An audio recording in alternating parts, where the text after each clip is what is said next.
अब येळकोट येळको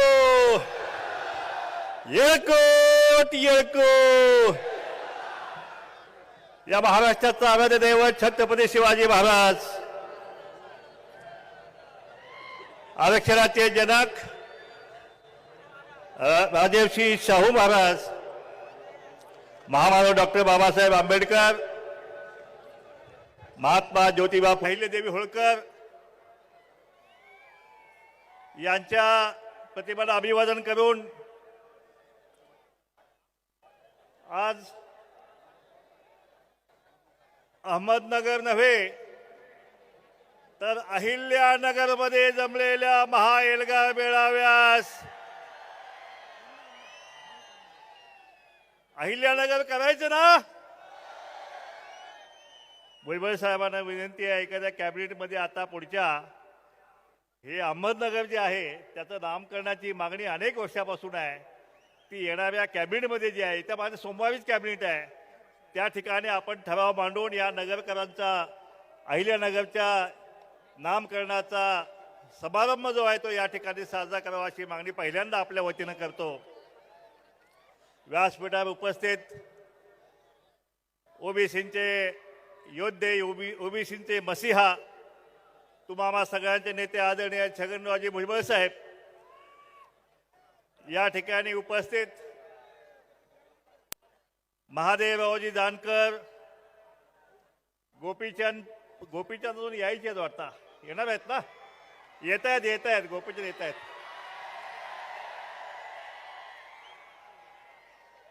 कल्याणरावजी दळे,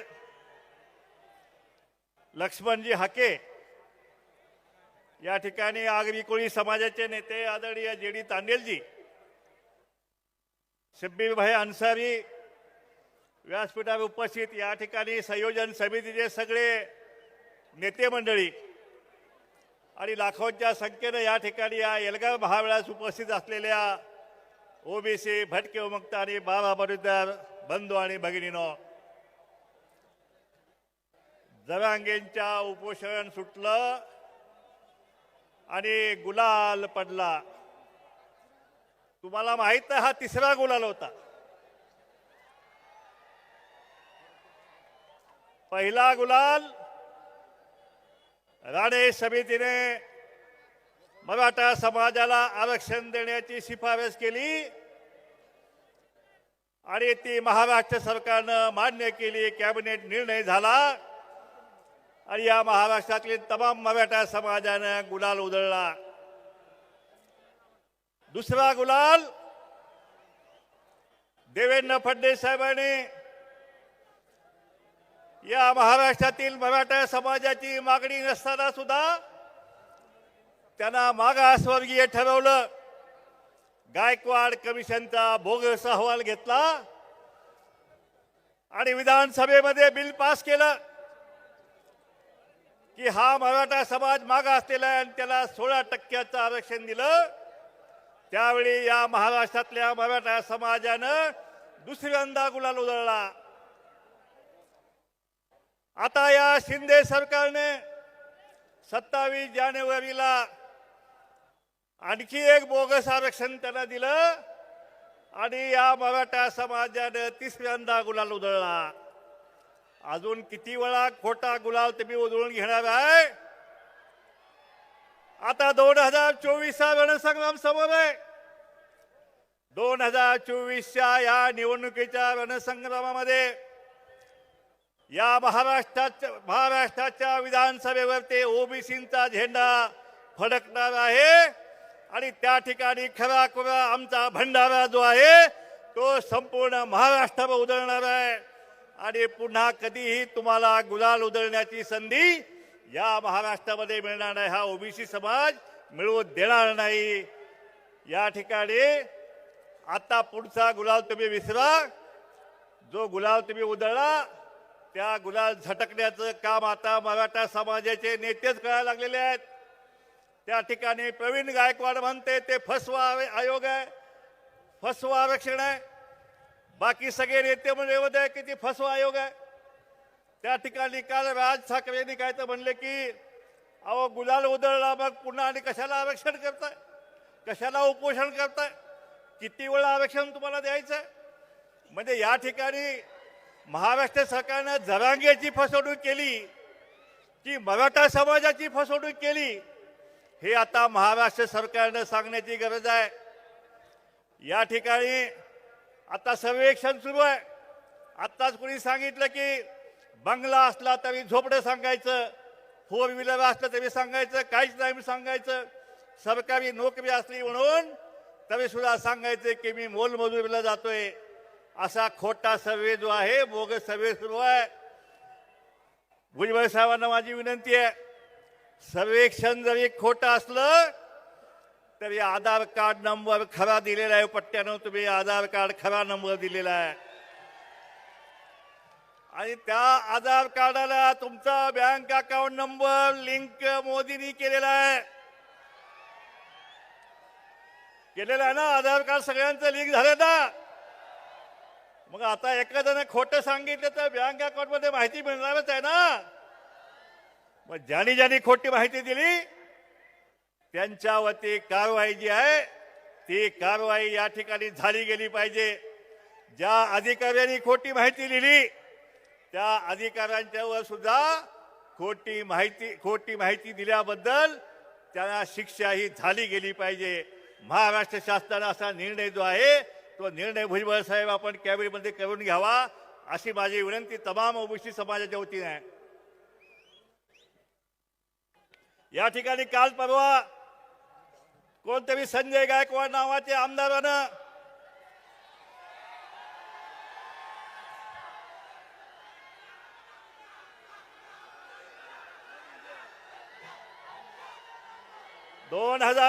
च्या निवडणुकीत या गायकवाडला आपण लाता घालणार का नाही? ह्याला आता लाता घालूनच बाहेर काढायचं आहे. म्हणून मी या ठिकाणी सांगतोय की 2024 ही तयारीला लागा. या ठिकाणी आपल्याला ओबीसींचं सरकार आणायचं आहे. ओबीसी मुख्यमंत्री आणि बहुजन सरकार. कळलं का मी काय म्हणतो ते? सरकार पण बहुजनांचं आणि मुख्यमंत्री सुद्धा बहुजनांचाच आणि तोही ओबीसींचाच करायचा आहे. आणि म्हणून गावागावामध्ये कामाला लागा. आतापर्यंत आपण यांचे राजे आपल्या मतपेटीत बाहेर काढले, आपली अक्षम्य चूक झाली. पण आता 2024 निवडणुकीमध्ये त्या मतपेटीतून आता आपला राजा आपल्याला बाहेर काढावा लागणार आहे. नाही तर आतापर्यंत ह्यांच्या घरात मूळ जन्मलं तरी आमदार म्हणून जन्मायचं, खासदार म्हणूनच जन्मायचं. मागे गोपीचंद मागायचं म्हणायचं सांगलीमध्ये, कुणी आमदार घ्या आणि कुणी खासदार घ्या. आणि आमच्या ओबीसीच्या घरात एखादं बाळ जन्मलं तर तो हमाल होणार. कुणी हमाले घ्या, कुणी वीटभट्टी कामगार घ्या, कुणी बेलदारे घ्या, कुणी सुतारे घ्या. असला सगळा विषय चालला होता. पण आता हे सगळं थांबलं पाहिजे. आता चावडीवरती तेली माळी कोळी कोष्टी कुबा धनगर वडा राबोशी आज या ठिकाणी एकत्र झाले तर महाराष्ट्रात या मराठ्यांचा साधा सरपंच पण होणार नाही. आमदार तर लय लांबची गोष्ट आहे, खासदार तर लय लांबची गोष्ट आहे. आणि म्हणून आता तुम्हाला संधी येत आहे, व्हा एकत्र आणि मतपेटीवर हल्ला करा. आणि त्या मतपेटीतून फक्त ओबीसीचाच राजा बाहेर काढायचा एवढा निर्णय जो आहे तो आपल्याला आजच्या सभेतून या ठिकाणी करायचा आहे. आपली मतं फक्त ओबीसीलाच द्यायची का मला सांगा? आपली मतं फक्त ओबीसीलाच द्यायची. एकाही आता हा प्रस्थापित जो आहे त्याला द्यायचे ना. मोठा भाऊ आता म्हणते तुम्ही धाकटे भाऊ, आम्ही मोठे भाऊ, वावे मोठे भाऊ. सगळा वाटा तुम्ही घेतला आणि घाटा मात्र आमच्या वाटला दिला तुम्ही. आता आम्हाला चालणार नाही.